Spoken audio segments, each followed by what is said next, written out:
Hello, everyone. My name is Jonathan Van Maren, and welcome back to the Van Maren Show on LifeSiteNews.com.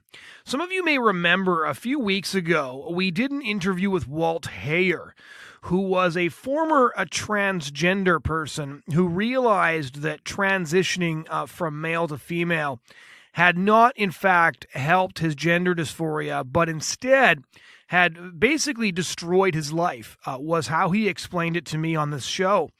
And one of the things that we really want to do on this show is to explore the stories that the mainstream media refuses to cover.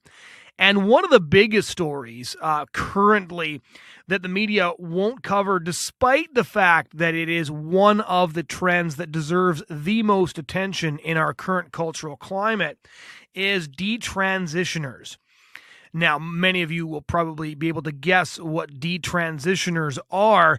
A detransitioner is somebody like Walt Heyer who began to transition from male to female, or in Walt Heyer's case actually did so, but then realized that this was a mistake, and just how tragic and just how permanent that mistake is, of course, is based on how far along in that process they get.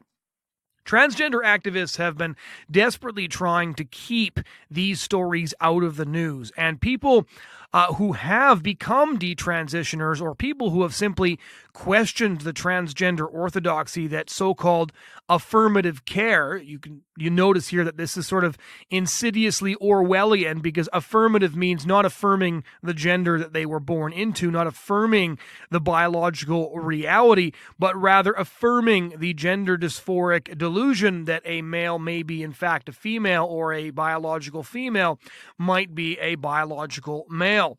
And so these are the kinds of stories that on this show we want to highlight so that you can get the news that the mainstream media isn't telling you, and that so you can realize that there is another side to these issues, that the transgender movement is actually hurting an enormous number of people by pushing this ideology of transition, by stating that you can change your sex, that you can change your gender.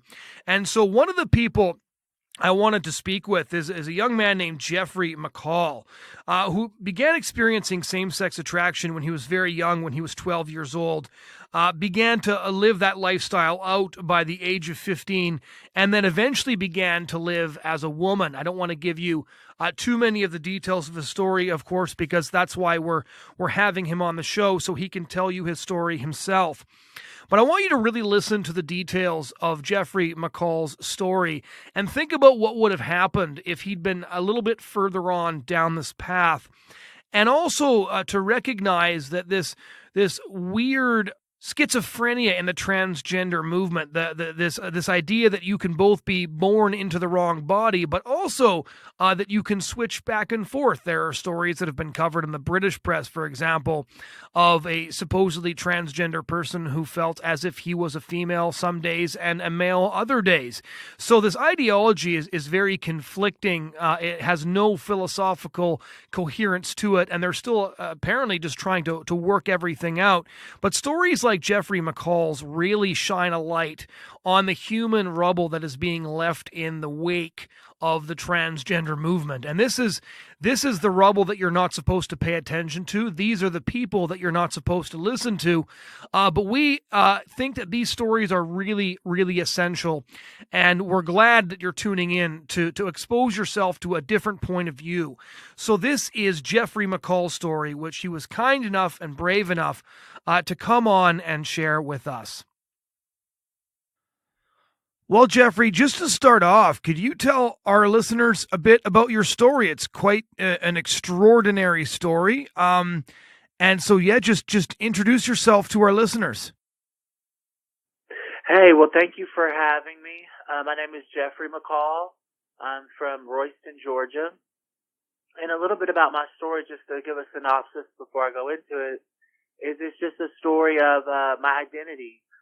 Being involved in homosexuality, and then my identity as Scarlet, living transgender for years, and my story is about leaving that lifestyle to follow the Lord. So getting more into the specifics, the chronology, the timeline of your story, because transgenderism, I think, is probably the most prominent cultural issue at the moment. Of course, we have a lot of different. We have a lot of different culture wars raging simultaneously, but the transgender issue has really cropped up in the last 5, 6, 7 years. A lot of people don't know where it came from and simply don't understand it. So, if you could just sort of walk us through your story, you struggled with homosexuality, and then eventually, you ended up identifying as transgender. So, just tell us a bit about your story. Walk us through what happened and what your life has been like. Yeah, so around 12 years old, I had my first thoughts. I knew I was different. I was thinking about guys instead of girls. And by 15 years old, I acted out on those thoughts. From 15 to 27, I lived in an identity of that I was homosexual, that I was more of a woman. I always felt more feminine. I always felt like I was more of a woman in the relationships and all these things. And around 27 years old, after college, I really had a time where I really said, I haven't even been successful with other male partners in homosexual relationships. And, I think that I need to transform. I think that I'm truly a woman. And I remember just thinking that, feeling that, and the society of the United States in 2015 was really changing. Gay marriage had been legalized, and there was a lot of transgender rights issues going on. And so I just felt like it was just like I was going through those things at the same time, and I felt like, this is what I need to do. I need to become transgender and transition into a woman, because that's who I truly am. And I'll never forget, I did my first drag show in the summer of 2014. And after that show, it was just so much more to me than a show. I thought, this is what I want to transition into and become. And so I started seeing psychologists and psychiatrists around that time. And after just a few months of meeting them, the psychiatrist told me I had gender dysphoria, that I was really a woman in a man's body. Right. So here I am in my late 20s, and I just began living as Scarlet. I thought, this is what's going to make me happy. This is why, things haven't worked out in my life. And really there was a spiritual side to it too, the enemy. And when I say the enemy, to make it clear to your listeners, I mean the devil, the demonic realm. There was a spiritual aspect too that wanted me to change into something that I was not created to be. And so the further I went into trying to become Scarlet and trying to live as Scarlet, I just remember the heavier things got, the more depressed I got. I was suicidal at times. I even went to the hospital one time when I thought of committing suicide, and had to spend time there and under, mental evaluation. My life was miserable. I was promiscuous, some days with more than one guy that day. My life was just completely out of control. The more depressed I got, the more I would drink. And so this was my life. My life was moving on the fast track to becoming or trying to become the opposite sex. And the psychiatrist I was seeing, when he told me I had gender dysphoria, he told me, you basically have two options. You can start hormones, or you can do surgery, or you could do both. Right. And I told him I did not want to start hormones. I said I want to go very fast. I said, this is what I want.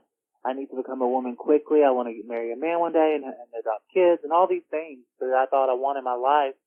And so I told him, I said, I'm not going to start hormones, but I am going to quickly start having the surgery. And so he was very supportive of that. He diagnosed me with gender dysphoria. And so that's how my life was quickly evolving into that becoming my identity. So when you go in and you talk to a psychiatrist, how do they diagnose somebody with gender dysphoria to begin with, and then what is the process like to begin hormone treatments? So in your case, I guess that would have been estrogen, and then being considered for the surgeries, or do you just sort of get rushed through it? Yeah, so it was very rushed through it.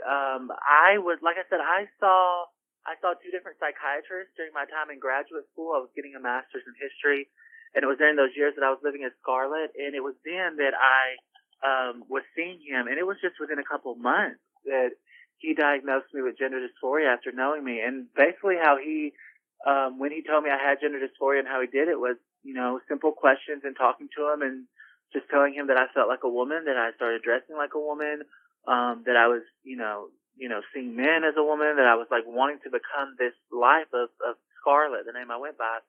And just within a couple of months, he said that I had gender dysphoria. So that was basically how the diagnosis started. And so where did you go from there when he suggested, well, you can either do hormone treatments or you can do surgery or both, and you said, well, I want to go for the surgery? What was the next step?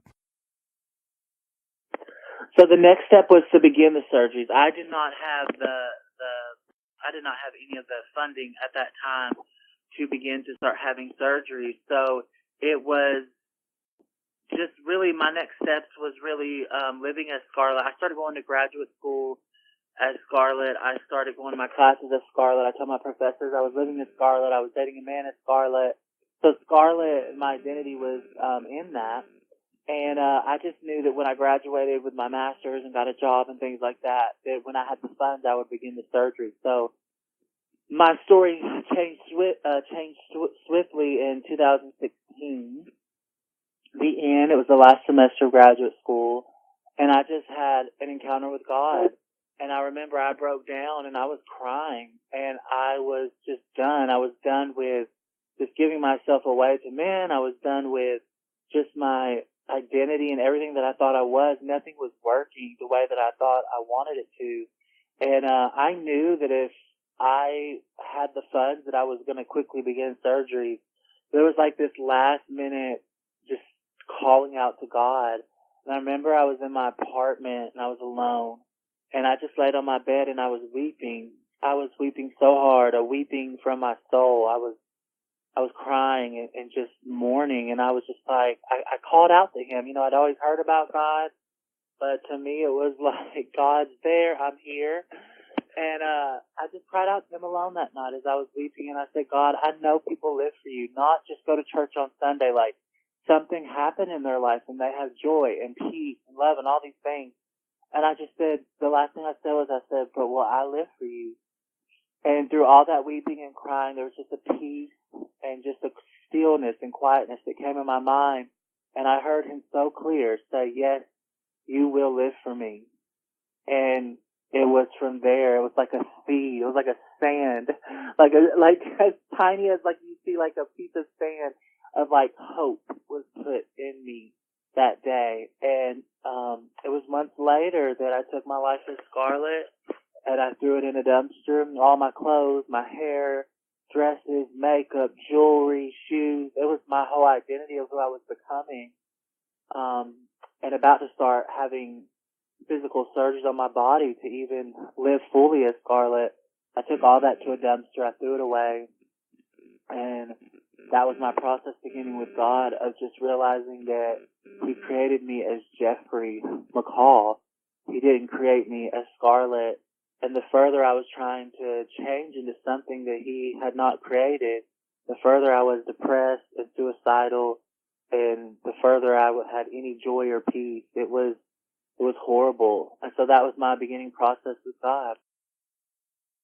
So tell us a little bit about your background. We'll back up just a moment, because what was it like? What was your background like? Were your parents Christian? What kind of family did you come from when you were essentially experimenting with your sexuality as a young man, and then later identifying as a transgender person?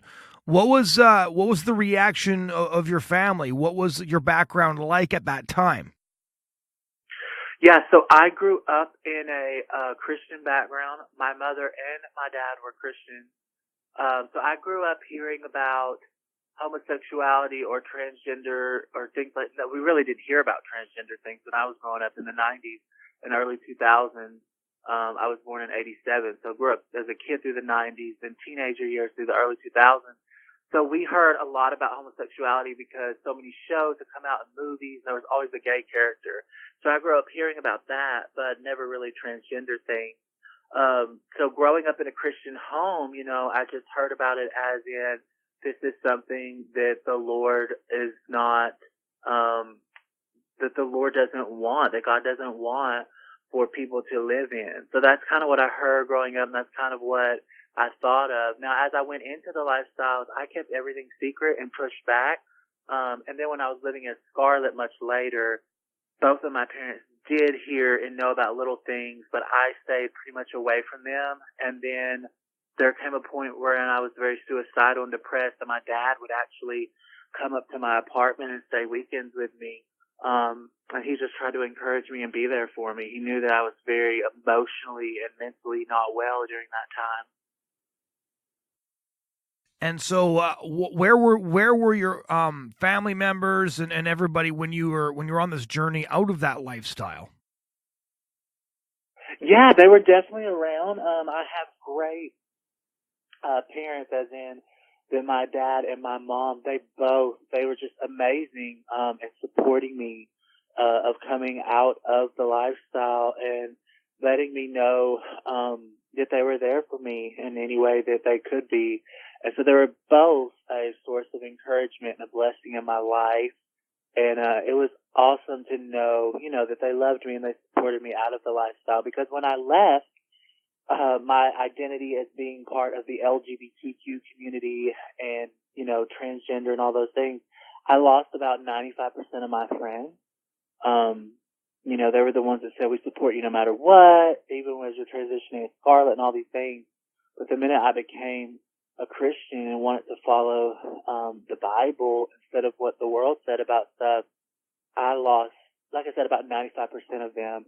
And so it was just a big transition. I was kind of all alone during that period when I first became a Christian. So what was their response? I was going to ask you that because I've had conversations before with people who left the LGBT community, and they all say that when they are part of it, it is a very welcoming environment, and then leaving it you essentially get shunned. What was that experience like for you, if you can tell us? Yeah, so that experience was very much like that for me. When I came out as a Christian and left the lifestyle, I was shunned by a lot of people in the LGBTQ community, and I was also shunned by people that are high supporters of that community that maybe identify as heterosexual. Several women and people that were my friends growing up and stuff. I lost a lot of those friends. They just saw it as, you can't change who you are. You can't be someone else.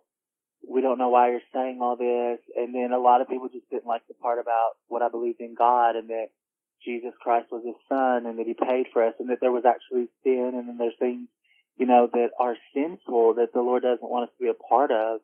And just the whole thing I was going with and believing and that was being established in my spirit, they were not on the same level with that or not wanting to be a part of that. So to them it was like, I was like coming against them or something. But, and that was fine with me. Once I started reading the Bible for myself, instead of always hearing what other people said about it, I learned that Jesus said that if you did follow him, you would lose your life. And I lost that old life. I lost everything that went with it. I lost almost all the people that went with it. But I just thought he was more important than what people thought. Did you have any good conversations with your former friends as you were leaving when you were explaining what had happened to you? Did any of them listen to you or find what you had gone through attractive in any way? Yeah, so there was like maybe one or two that would listen to me that I stayed friends with, throughout. We didn't have so much in common, but we would still talk and things like that. So yeah, there was like maybe one or two that kind of listened somewhat. But as the time progressed, I just noticed we had less and less in common, and that kind of pulled away the relationship. So when you threw everything in the dumpster, what happened after that? Going back now to that moment where you essentially threw your transgender alter ego Scarlet in the dumpster in the garbage can. Where did you go from there? Yeah, so from there, my story continued. I had thrown away my life as Scarlet, but I remember I told God, I said, I can throw away my life as Scarlet. It was getting worse and worse and worse. But my identity as being homosexual, like, that's just who I am. I can't do anything about that. And I remember that summer of 2016, the Lord just really worked with me. And I had a major issue with creation because my degrees were both in history. And so I had studied a lot of history, which comes with a lot of archaeology and a lot of evolution-tied teachings.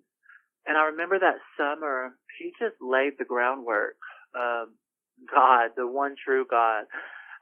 He was there for me as a father, and he laid the groundwork of creation and started taking me to people with PhDs and other things and learning about archaeology that matches creation and archaeology that matches the things of the Bible. And he just laid that groundwork. And then it was really just accepting Jesus that summer as my Savior. And that was really how my life progressed. And as I started getting in the Word for myself, and as I started obeying what the Lord was showing me, what He taught in the Word, I just started growing. And there just came a peace and a joy and a love for people that I never had.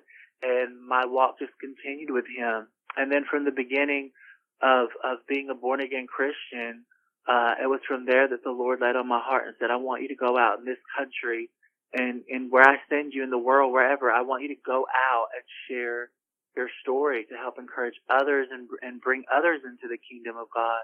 And so I just started sharing my story, and it was from there that it just spread like wildfire, and that's kind of how it all began.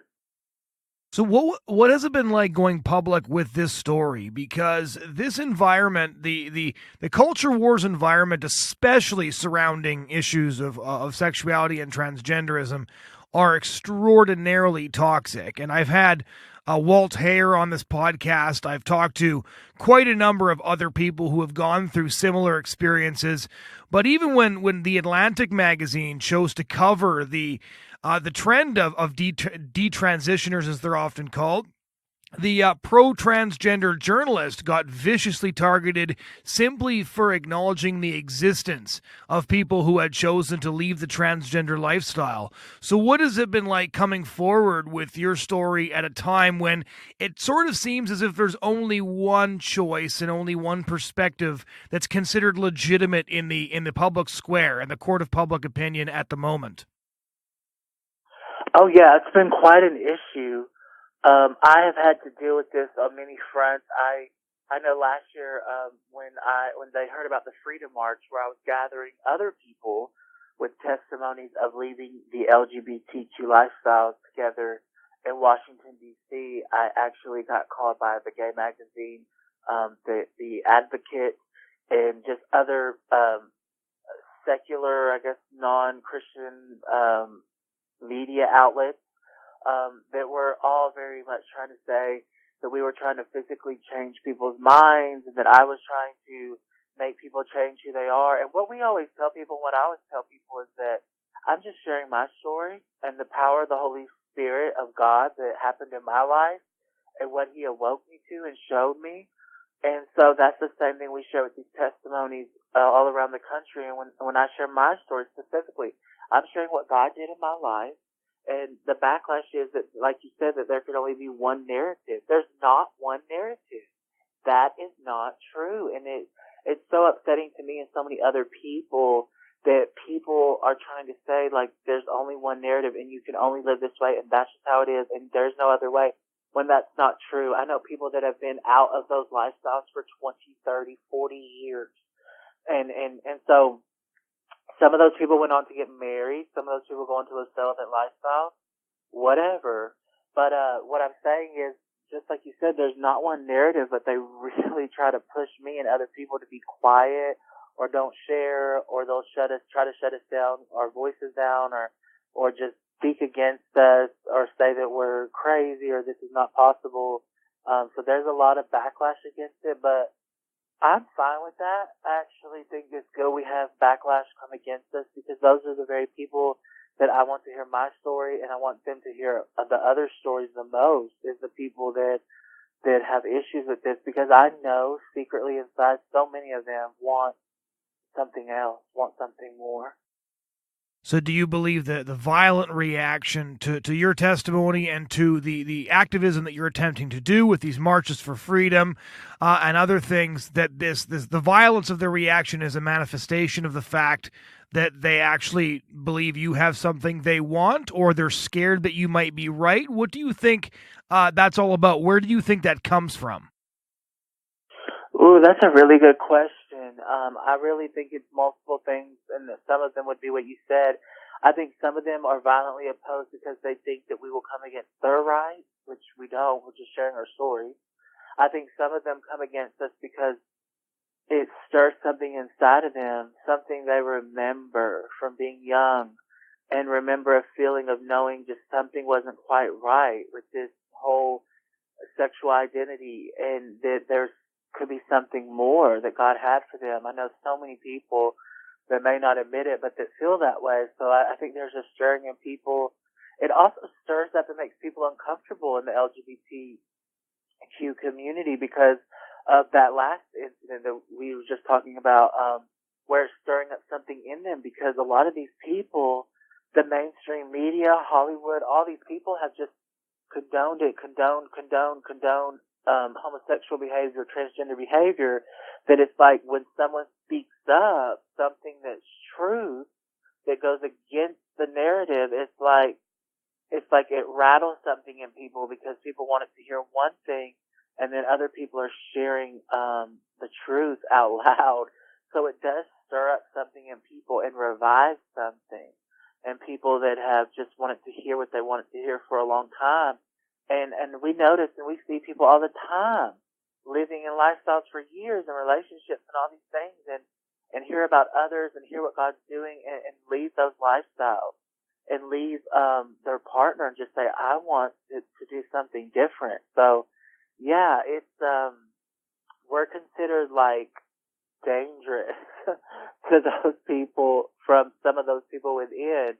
While also, I do want to say, because it gets such a negative report of the people coming against us, the people coming against us, yes, there's a group of those, but there's a group of people in the LGBTQ community that are so inquisitive of my life and other people's lives, and they want to hear it, and they want to see this other alternate form or path that you can take. They want to see and hear the stories, and some of them even that stay in the lifestyle. I have friends a few friends, like literally maybe two, that I've stayed in contact with that live in lesbian and gay lifestyles, and they're still my friend. I love them, they love me, and we talk. I just tried to see a friend of mine at the holidays and went to her home.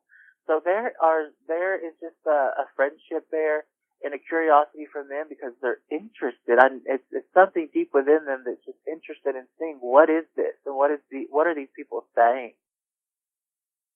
So when you've been having these discussions, one of the things that I've found so interesting about your story and Walt Hayer's story and others just like it is that the transgender movement, which has sort of been picking up speed over the last 5 to 6 years, a lot of the stuff is very recent. As you mentioned earlier, transgenderism wasn't even discussed in the 90s. This is all quite new in many ways. Do you see a lot of people, when they hear your testimony and when they come to your events, decide to consider a different path, to leave transgenderism? Because one of the things that you've written about and you've talked about in a lot of interviews is how horribly depressed you were when you were in that lifestyle, when you were prostituting yourself, when you were, taking copious amounts of drugs, drinking heavily, and that this lifestyle was essentially killing you.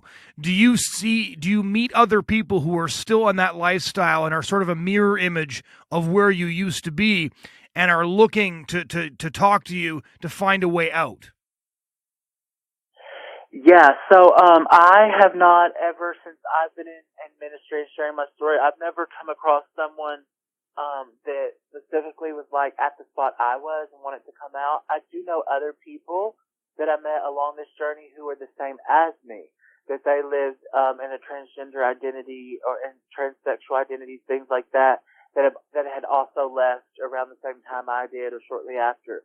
So like I've met other people that are on the same journey, but I've never actually had a transgender person come to me personally and say like, hey, because of your story, I want to leave. So I can't wait for that day when I do have that happen, because that would be amazing. But I've met so many people across the country and actually across the world through social media and online forums that have left these lifestyles of transgender. There's so many more than people know.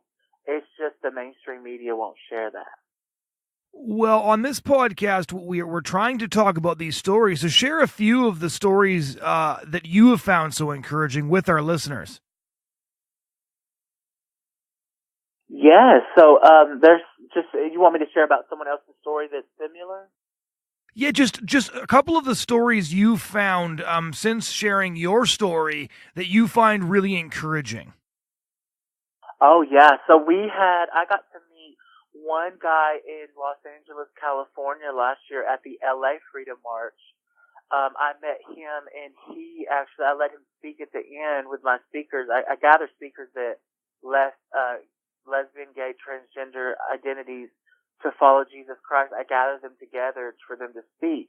So at this event, he heard about it going to be in LA, and I actually met him.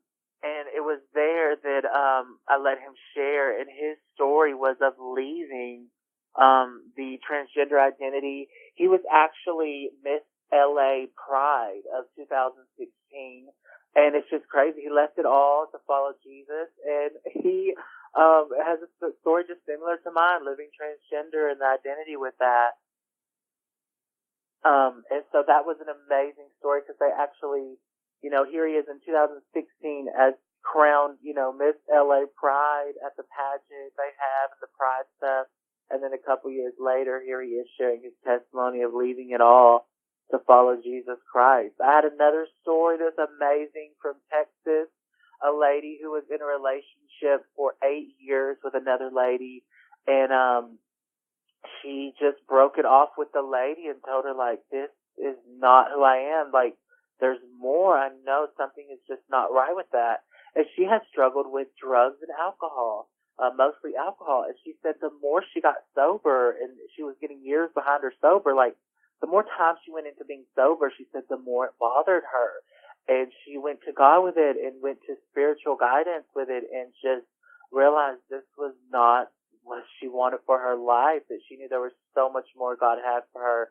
And she left that relationship and has really been growing and learning with a church body there. So there's just one story after another of people that have left that identity, and they are having just a whole different outlook on life. And so it's just amazing and encouraging. So, in terms of these freedom marches, I know a lot of people will have never heard of the freedom marches. So, what are the freedom marches? Where do they happen? And how many people show up to these marches? Yeah, so last year was the first Freedom March. So the idea came to my mind. There are people marching for everything in this country, all kinds of things Yeah. I've never even heard of. I said, you know what? I said, why can't we have an event where people who left LGBTQ lifestyles to follow Jesus Christ because of their convictions?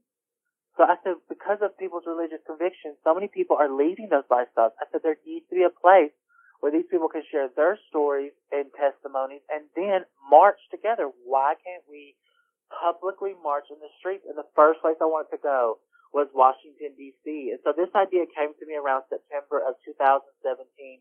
And by May 5th, 2018, I'd gotten the federal paperwork and all that. We did it on a federal grounds at the Sylvan Theater in Washington, D.C. It's right beside the Washington Monument. And we had testimony after testimony after testimony that day. And at the end, we gathered behind a huge banner, and we actually marched from the Sylvan Theater around the monument, around to the eclipse near the back of the White House. And so it was between 50 and 75 people were there last May 5th. And just months later, on November 4th in Los Angeles, California, we had our second one in the downtown area. We had testimonies and marched there. We had between 200 and 300 people. We didn't really take a count that were there. So it was about 3 times more. And so we have no idea what to expect this year in Washington, D.C. We've made it where every May it will be in Washington, D.C., one of the weekends in May. So this year it's this Saturday, May 25th, and it's going to be in Washington, D.C. at the Sylvan Theater, and it's just going to be testimony after testimony of people that left the LGBTQ lifestyles to follow God.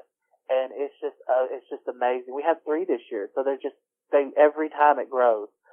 We have D.C. May 25th. We have St. Paul on Sunday, June 23rd, and then on Saturday, September 14th, we have one in Orlando, Florida. So what do you do full time now? I was thinking, I know a lot about your activism and how much you tell your story, but what do you actually do from day to day when you're not organizing freedom marches and trying to share your experiences with people? Yes, so I actually wound up getting the master's in history. I was in graduate school and all the stuff with Scarlett was going on. And I wound up teaching history here in Georgia at Emmanuel College. It's a Christian college. And it was so amazing. And I was having these students, and I could be open here. They let me be open and share my story and get to counsel some of the students and just point them in the right direction. It was so cool. And it was the end of last year, or it was about the February of last year in 2018.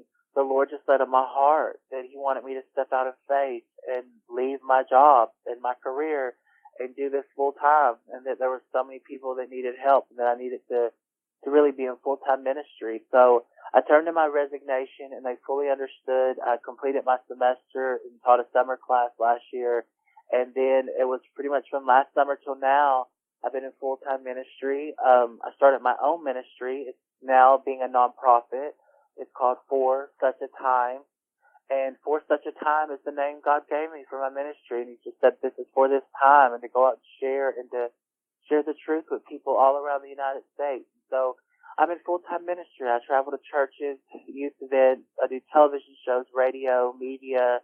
I've been in a couple of documentaries, and I just continue to blast it out there, what God did in my life and what He's doing in others. So right now I am doing that full-time. Well, Geoffrey, thank you so much for taking the time to share your story with all of us. Yes, of course. Thank you for having me. It's been amazing. Thank you.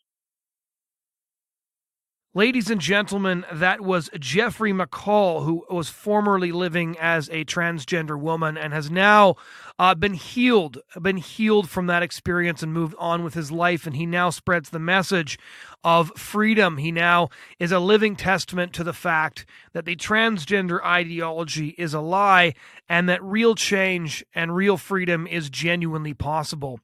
We hope you'll join us to hear more stories like this and more interviews that are delving deep into the stories of the pro-life and pro-family movement, stories that you won't get to hear anywhere else. For other coverage of important events, please head over to lifesitenews.com. You can find previous episodes of this podcast at lifesitenews.com. We're on iTunes, we're on SoundCloud, and all of the major podcast platforms. Thank you so much for joining us this week, and we do hope that you'll join us again next week.